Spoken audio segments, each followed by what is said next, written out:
반갑습니다. 장교수의 내교육 TV.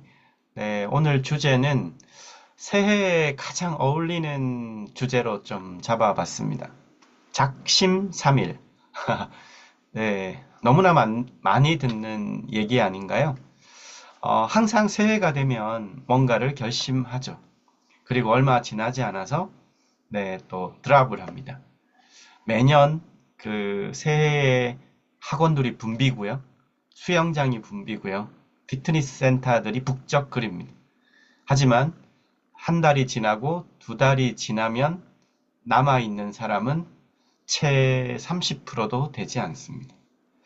작심삼일, 단단히 먹은 마음이 채 사흘도 가지 못한다. 원래 뜻은 이제 결심이 굳지 못한다라는 그 얘기인데요. 이 작심삼일을 과거에 뇌에 대한 이해가 없었을 때, 그래, 인간의 마음이라는 게 참, 단단하지 못하지. 네, 그래, 그런 거야. 이렇게 그냥 치부하는 것은 뇌에 대한 이해가 없었을 때 얘기이고요. 지금은 인간에 대한 이해를 할 때, 또 인간의 마음과 행동 변화의 열쇠가 뇌라는 기전을 토대로 몸과 마음의 상호작용을 얘기하는 시대입니다. 지금 바라보는 작심삼일은 어떨까요? 우리가 이 지점을 명확하게 알 때, 실제적 변화가 일어나지 않을까요?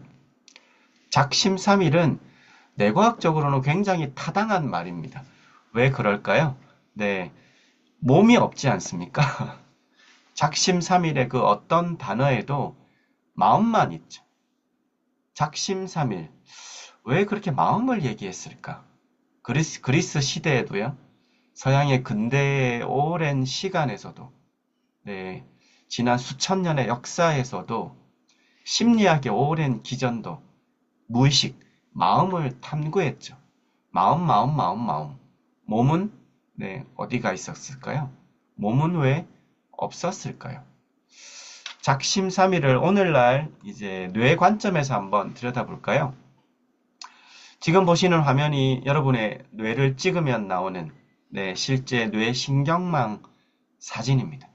아주 복잡죠. 네, 약 1천억 개의 신경세포, 그리고 그 연결성, 시냅스라고 부르는 뭐 100조 개, 뭐 심지어는 1000조 개까지도 가능하다는 이것이 우리의 마음의 현상의 실체입니다. 이 변화는 또 몸으로부터 오는 신호, 뇌 바깥에서 오는 신호를 종합해서 이 신경망의 변화가 일어납니다.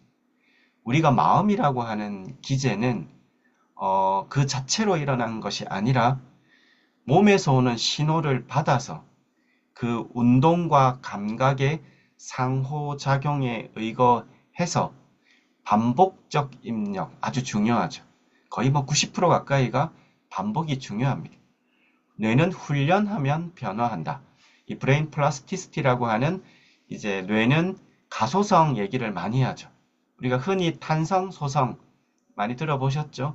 고무공 같은 외부에서 외력을 가했다가 힘을 뗐을 때 그것이 본래대로 회복하는 것을 탄성이 강하다 이렇게 얘기를 하고 점토나 찰흙 같은 힘을 가했다가 딱 뗐을 때 그것이 원래대로 돌아오지 않고 그것을 그대로 유지하는 성질. 이것을 보통 소성, 플라스틱이라고 하죠. 그래서 우리가 뇌를 1세기 전에 윌리엄 제임스라는 심리학자가 뇌는 소성에 가까울까, 탄성에 가까울까 이런 이제 가설을 세우면서 뇌 가소성이라는 개념이 처음 나왔고 그것이 20세기 후반에 들어서 점차 밝혀지기 시작했습니다. 네, 뇌는 소성, 가소성과 같은 말입니다. 네, 브레인 플라스티시티, 신경세포, 신경과학이라는 게 20세기 후반에 발전하면서 조금 대중적으로는 뇌세포라고 얘기를 하지만 학계에서는 주로 이제 신경세포라는 표현을 씁니다. 그래서 이제 신경 가소성. 어쨌든 변하는 거예요. 뇌는 변화를 하는데 아주 반복적인 입력, 뇌는 자극을 원한다. 그런 외부에서 오는 자극을 통해서 패턴이 형성됩니다. 젓가락질 생각해 보시면 아이들이 처음에 젓가락질을 하지 못했을 때, 네, 이런 손을 막 잡겠죠. 예, 잡는데 거기에 필요한 신경망이 있겠죠. 그럼 한번 신호가 쫙 전달이 되겠죠. 그리고 그것을 10번, 100번, 1000번, 10,000번을 계속적으로 반복하면서 최적의 신경망, 적합하지 않은 것들은 없어지고 젓가락을 사용할 때 최적의 신경망이 딱 구성이 되는 순간 그때 네, 콩을 딱 집게 됩니다. 그 순간 네, 젓가락 신경망이 형성이 되는 것이죠. 이것이 이제 정보가 축적되어서 신경망이 패턴화된다라는 표현을 씁니다. 마음이란 어떤 거죠, 여기서? 네, 우리가 신경망에서 전기 신호와 신경 전달 물질이나 화학 신호의 아주 초병렬 처리의 네트워킹으로 이루어지는데요. 여기서 했던 것은 뭔가요? 끊임없는 젓가락질의 행동, 반복된 행동, 그것으로 인한 신경망의 패턴화죠.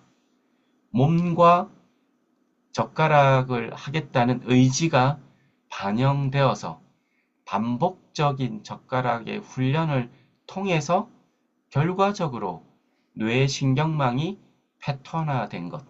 이것이 하나의 간단한 예 메커니즘입니다. 여기에는 뭐가 있죠? 반드시 작심삼일에는 뭐가 없습니까? 네, 마음만 먹은 거 아닙니까? 행동 변화가 없죠. 작심삼일은 3일 가죠.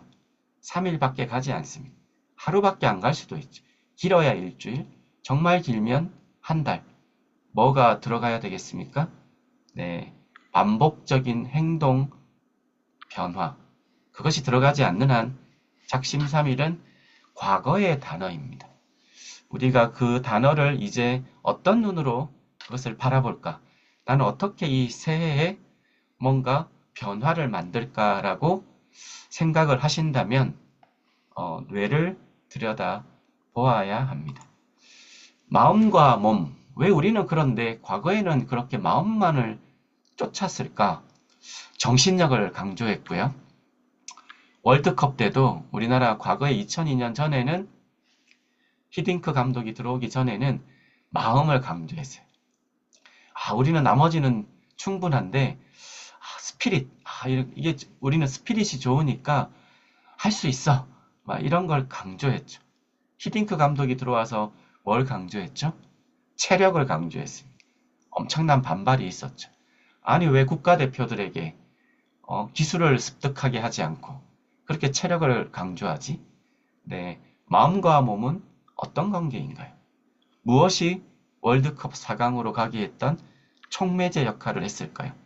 과거에 우리는 무엇을 잘못 이해하고 있었을까요? 왜 인류는 오랜 역사 속에서 그렇게 마음만을 쫓았을까요? 왜 우리는 교육 현장에서 지력 중심 사회로 그렇게 왔을까요? 지덕체, 몸에 대한 건 왜 그렇게 체력장 일부, 체육 시간 이 정도밖에 하지 않았을까요? 지금도 대한민국 교육 현장에서 전 세계 많은 교육 현장에서 지력 중심, 왜 결국은 마음이죠. 마음의 이성적인 사유, 그런 이성을 살찌우게 했을까요? 네, 그 장본인 중에 한 사람 아닐까 싶습니다. 서양 근대 철학의 사실 아버지라고 불리는 르네 데카르트. 16세기의 인물이죠. 나는 생각한다. 고로 나는 존재한다. 너무나 유명한 이 문구 속에 들어가 있는 우리는 그 이면을 좀 볼 필요가 있습니다. 이 방법서설 1637년 초판본의 이 타이틀입니다. 이 데카르트가 제시했던 이 서양 근대 철학의 출발점이 되었다는 이 철학자죠.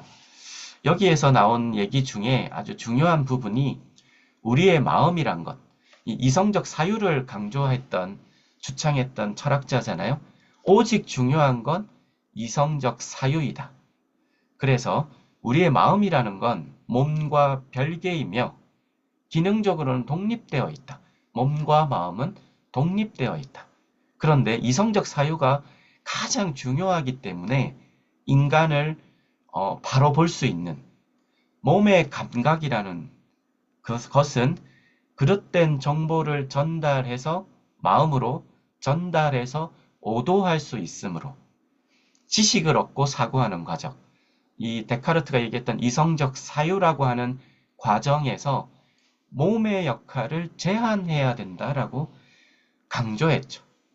여기서부터 그 서구의 근대 교육까지 이르는 데카르트의 심신이원론이 체계화됩니다.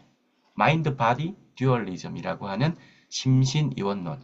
이것을 또 바탕으로 사실상 지덕체의 공고한 체계가 만들어지죠.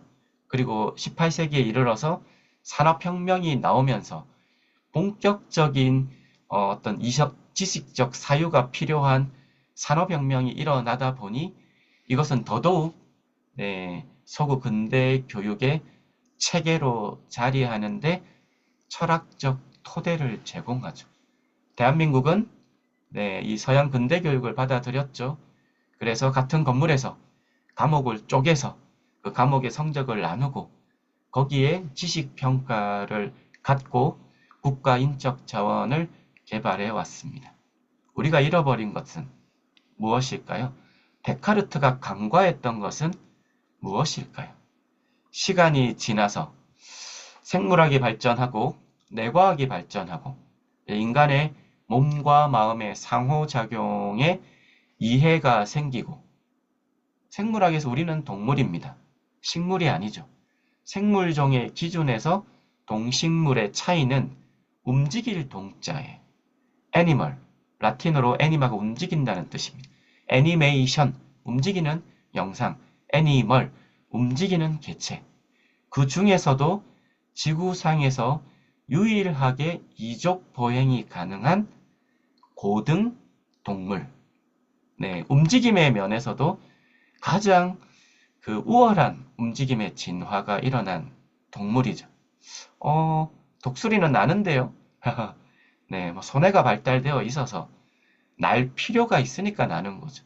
인간은 날 필요가 없죠. 비행기를 만드니까요. 인간의 손에는 거의 반도체 회로처럼 엄청난 그 복잡성을 갖고 있습니다.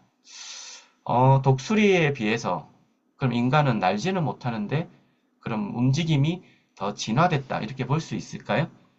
네, 볼 수 있죠.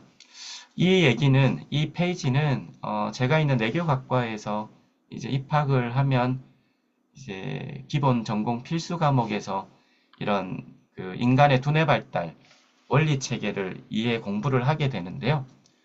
여기 보이는 화면 다 동물입니다. 집안에 강아지, 고양이 있으신 분들은 이게 사지의 말단을 조절할 수가 없어요. 인간의 아기들이 1년을 훈련하면 왜 두 발로 걸을 수 있습니까? 무게중심을 시시각각 바뀌는 가운데 엄지발가락에 힘을 줄 수 있었습니다. 정확하게 힘을 사지의 말단까지 분배가 가능하기 때문이에요. 그러면서도 대칭형 구조를 갖고 몸의 밸런싱을 유지할 수 있는 사지의 말단을 조절하느냐, 사지를 조절하는 포유류냐, 파충류 같은 경우는 몸뚱아리 전체를 조절하는 거예요. 생명종의 진화에서 움직임의 진화는 의식의 진화와도 맞물려 있습니다. 몸 따로 마음 따로가 아니라는 거예요.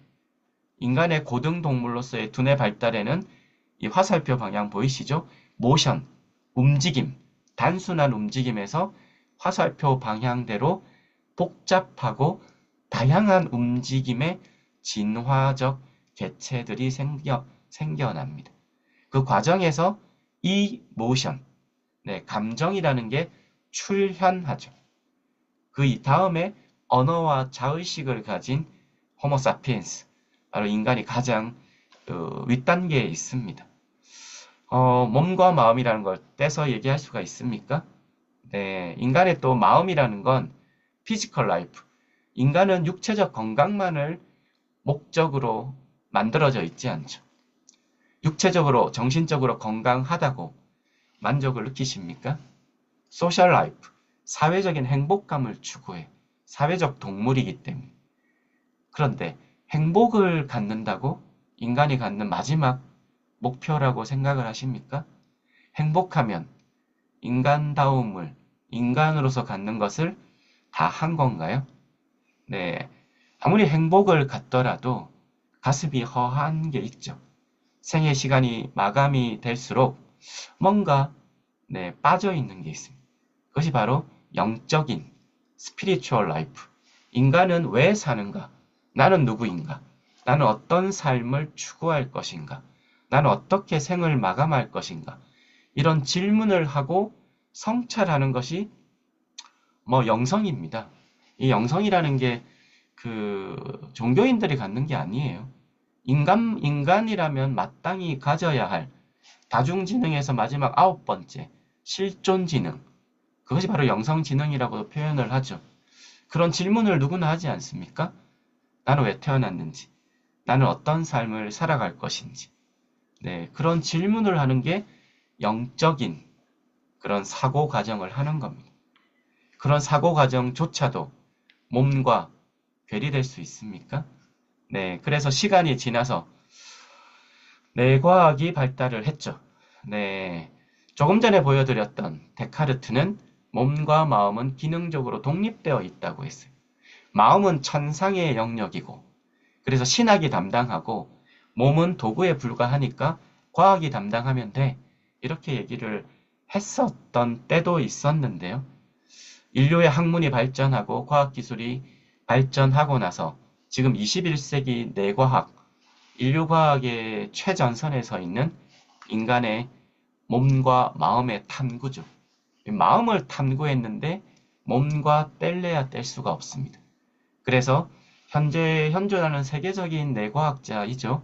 안토니오 다마지오. 2005년인가요? 아마 아주 세계적인 베스트셀러. 뇌과학적으로는 아주 드물게 아주 초베스트셀러가 된 책의 타이틀이 현재 보이시죠? 제 위에 데카르트 에러. 데카르트의 오류라는 아주 과감한 제목을 달고 이 책이 나왔습니다. 우리가 아는 느낌이라는 것, 어떤 정서라는 건 우리 화살표 지금 왼쪽에 보이시죠? 세포 단위에서 또 조직, 기관, 여기 단위에서 계속 올라오는 그것이 인체의 항상성, 자동 항상성 시스템 아래에 있기 때문에 우리가 인지하지 못할 뿐이지 그런 것들이 계속 꿈틀대고 있습니다. 그것이 어느 순간 의식의 영역의 경계선에 오를 때 우리가 정서라는 상태를 갖는 거고요. 그것이 우리가 알아차림의 수준까지 오면 느낌, 아하, 어떤 느낌, 배가 더부룩하다, 뭐가 이상해, 뭔가 열이 나, 뭔가 균형이 맞질 않아. 이거를 요즘에는 또 내수용성 감각, 뇌 바깥에서 들어오는 걸 또 외수용성 감각, 몸의 여러 가지 위치, 그런 근육의 차이, 이런 고유 수용성 감각, 이런 감각들에 대한 연구도 많이 되었죠. 본질은 뭔가요? 몸과 마음은 하나로 연결되어 있는 겁니다. 작심삼일 허상 같은 얘기죠. 너무나 당연한 얘기죠. 이 이후에 다마지오는 스피노자의 뇌라는 책도 냈습니다. 우리나라 번역서가 있어요. 물론 조금 인내심을 요하는 책입니다. 스피노자는 심신 이론론을 주창한 철학자죠. 그 이후에 메를로 퐁티도 몸 철학을 얘기하고요. 그러니까 서구에서도 철학의 방향에서는 심신 이원론에서 심신 이론론으로 갔습니다. 하지만 그것이 제도권으로 내려오진 않았죠. 그래서 서구의 근대 교육은 지덕체의 교육을 계속 견지를 했죠. 영국 같은 선진국을 중심으로 또 미국도 이제 그 이후에 마찬가지인데요. 체육, 스포츠, 예술 활동을 굉장히 강조를 해왔죠. 하지만 지력 중심 근대 교육의 틀은 바뀌지 않았습니다. 하지만 이제는 우리는 알아야 됩니다. 21세기 인간을 이해하는 것은 뇌를 이해하는 겁니다. 몸, 마음의 통합적 이해와 훈련은 기본입니다. 그 위에 뇌에 대한 이해는 필수이죠. 여러분이 만약에 신년, 새해를 맞이해서 내가 뭔가 이전보다 나은 나를 만들고 싶다면 변화를 만들어내고 싶다면, 네, 뇌라고 하는 마음과 행동 변화의 열쇠를 중심으로 심신, 몸, 마음에 대한 이해와 트레이닝을 함께 가져가는 것이 필수적입니다. 여기 아마 뇌교육학과 학생들도 많이 듣고 계실 텐데, 네, 저희가 보통 이 학과에서 교과목에서 체인지 프로젝트라고 하는 형태로 실습을 많이 하는데요. 네, 이번 겨울에도 네, 이 뇌교육의 원리 체계를 기반으로 삶의 실제적 의미 있는 변화를 만들어 가기를 고대하고 이 유튜브를 보시는 분들도 작심삼일에 담긴 의미를 다시 한번 되새겨 보시기를 추천합니다. 감사합니다.